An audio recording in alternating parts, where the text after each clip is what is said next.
Yes, I have the book in the background, Mila, because it's one of my favorite books of all time. Huge fan of yours and so excited when you were cast as Ani. Your performance was fantastic. I've already seen it twice now, so congratulations to you, first of all.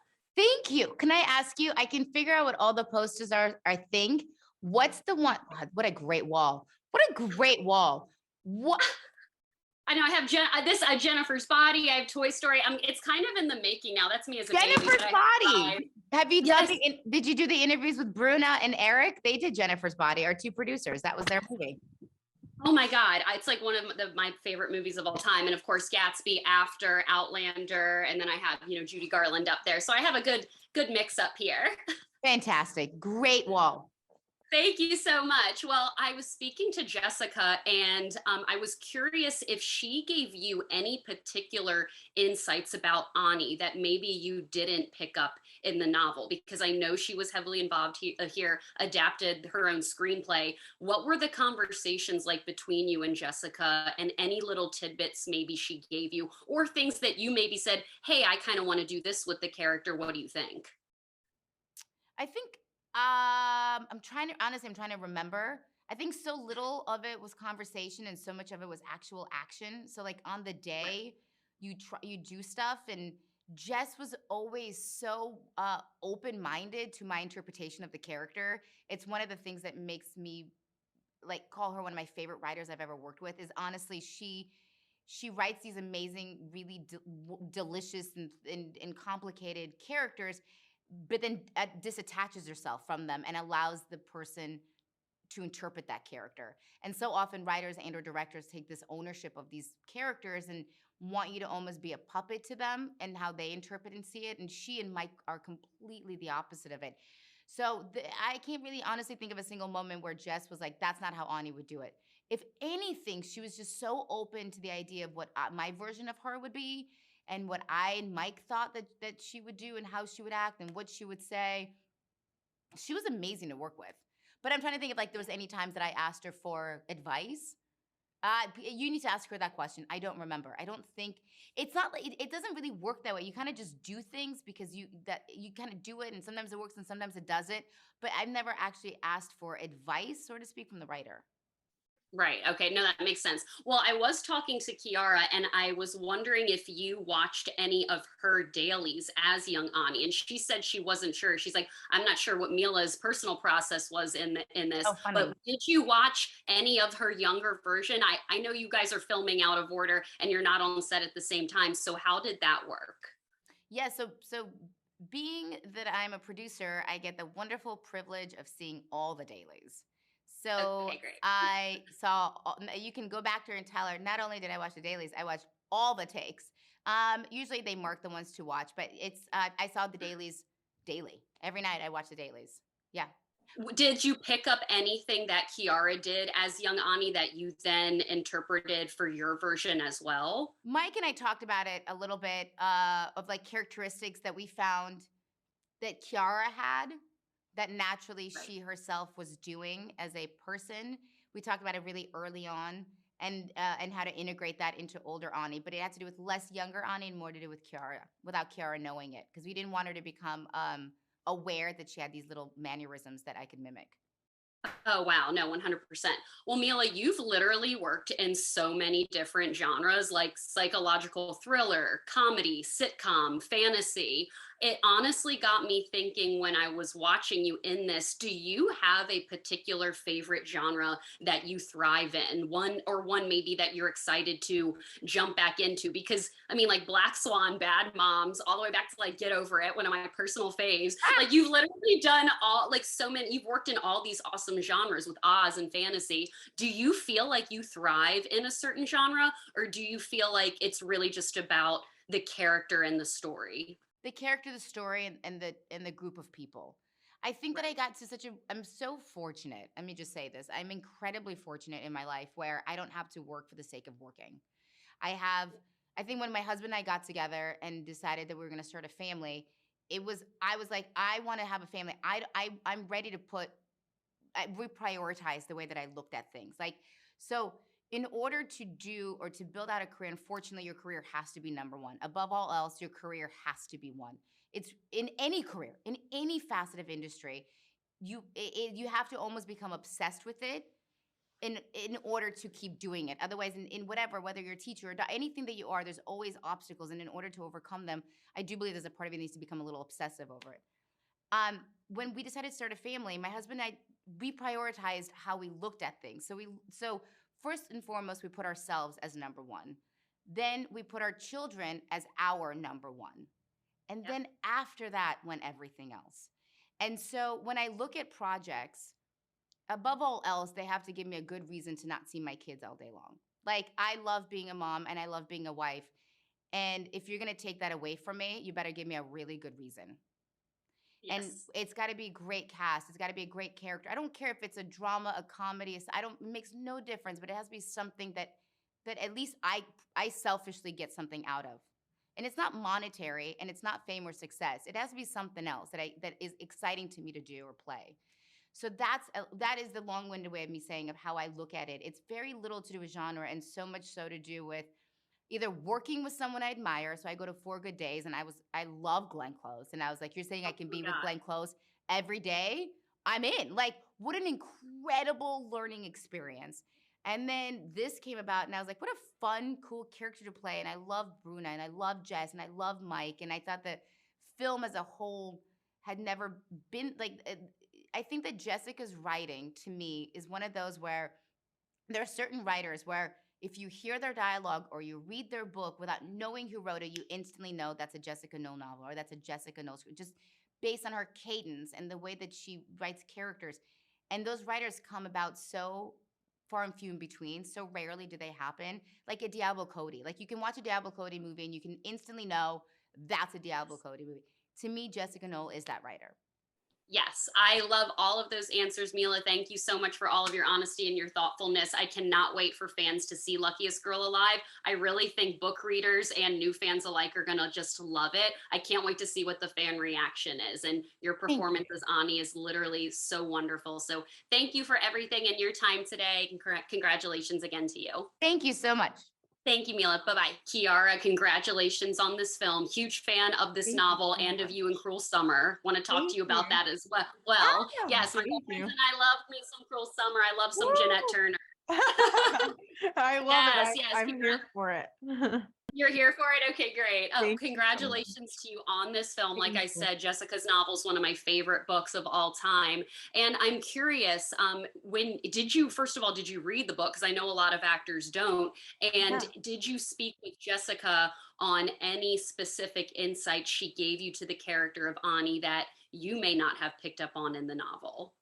Totally. I read the book. I loved the book. The book is incredible. Jessica is a fantastic writer. I had not read it before I signed on to do the film, but once I read the script, I was so excited by kind of Ani and her journey and kind of Jessica's detail and like her voice, really. So, I immediately got myself a copy of the book and started reading, and it's truly fantastic.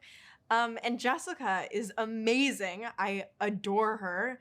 And I was super, super lucky. She was kind of willing to sit down with me before we started filming and kind of, share a little bit of insight with me and tell me a little bit about her story and her journey. And it really kind of allowed me to have, so much insight into the character and kind of the way she wanted the film to play and how, she felt about the book and kind of etc. So it was truly fantastic. And she's a wonderful person.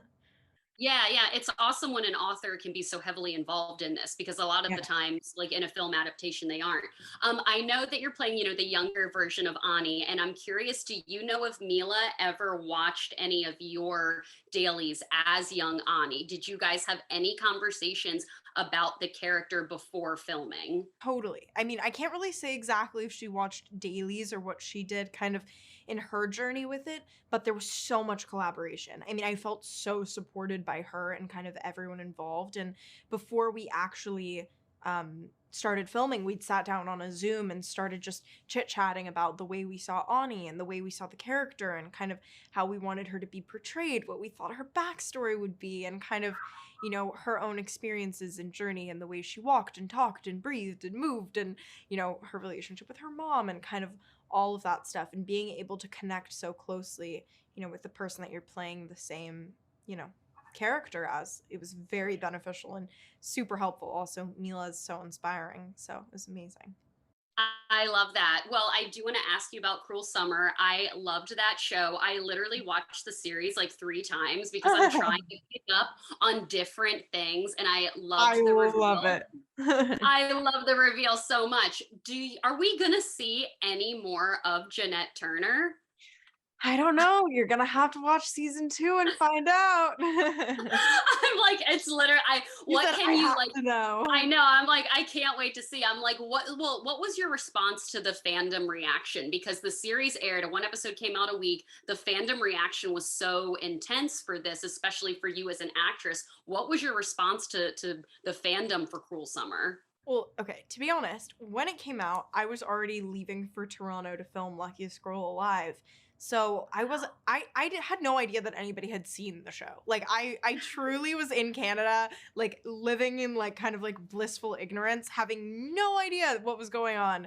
And then I kind of returned home and I started to, go out and see people and, friends started to mention, oh yeah, I saw it, and oh yeah, my friend saw it too, and then my friend's friend saw it, and this person's sister and this person's cousin, and I was like, wait, people have watched this show, and everyone, was so excited by it, which is, such an exciting and honoring and inspiring feeling. I mean, although a lot of people were on Team Kate, I still understand, and I'm glad that people, watched and enjoyed the show. I think it was, a really fun and, you know, thrillery one to kind of binge really quickly and watch. So Well, your performance in that show is so insane. Like, I really felt like I was watching two different Jeanettes. Like, you are such a good actress, and I cannot wait thank to you see so what you much. do next. I really mean that. They're wrapping me, Kiara. Congratulations to you. Thank I you saw this so film much. twice, loved it. One of the best film adaptations. So I can't wait to cheer you on Thank in your you career and see what so you're doing much. next.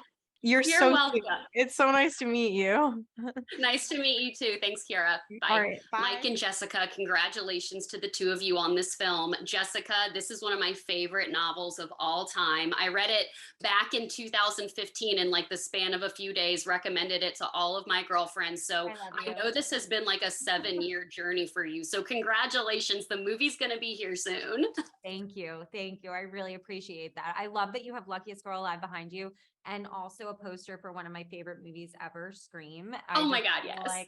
And I was also born in Baltimore, so I feel like we have like a real kinship going right here. That's right. I think I do recall that you were a Maryland girl Yes, as you should well. leave. No, that's awesome. Well, my first question for you, Jessica, is not very many authors get to adapt their own screenplay, and books to movies is literally like my favorite genre.